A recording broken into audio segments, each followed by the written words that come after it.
Europe 1 Soir.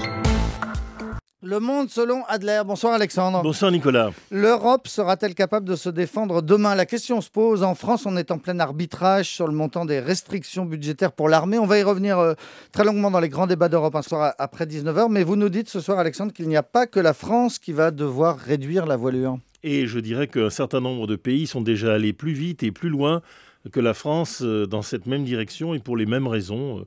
On est impécunieux, il n'y a plus d'argent et finalement, les militaires étant disciplinés, c'est apparemment plus facile de prendre l'argent chez eux qu'ailleurs. Alors, il y a plusieurs recettes. La première que l'on voit à l'œuvre un peu partout, c'est la gendarmerie.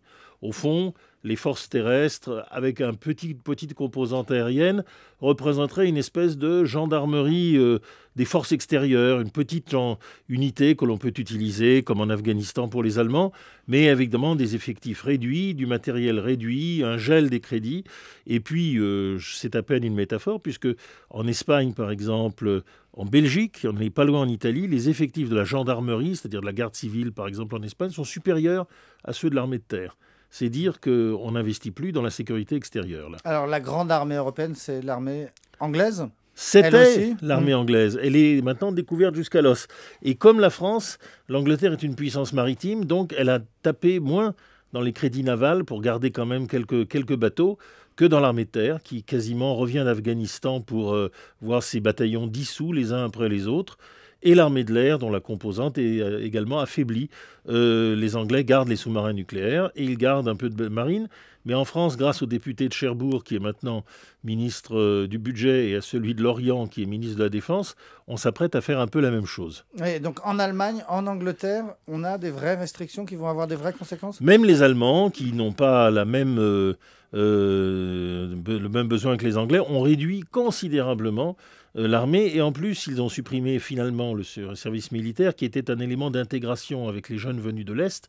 Et maintenant, donc, cette armée professionnelle revient d'Afghanistan. Et la tentation du gouvernement d'Angela Merkel, c'est d'en faire encore moins. Personne ne croit à la menace soviétique. Et donc, qu'est-ce qu'il se passe dans l'armée ? Nous avons d'un côté un peu de techniciens, un peu d'aviation, un peu de forces maritimes. Et de l'autre, nous avons le règne des services spéciaux.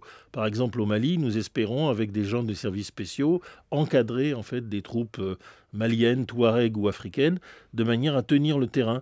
Mais c'est en donnant une autre conception même de la chose militaire que d'avoir des petits groupes, là encore, qui ressemblent au GIGN.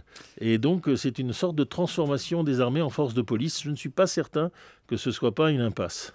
Et on en reparle donc beaucoup plus longuement tout à l'heure dans les grands débats d'Europe un soir entre 19h et 20h avec notamment deux anciens ministres de la Défense. Merci Alexandre. Dans un instant, l'invité d'Europe un soir, c'est Maud Versini, une Française qui se bat pour revoir ses enfants enlevés au Mexique par son ex-mari. À tout de suite.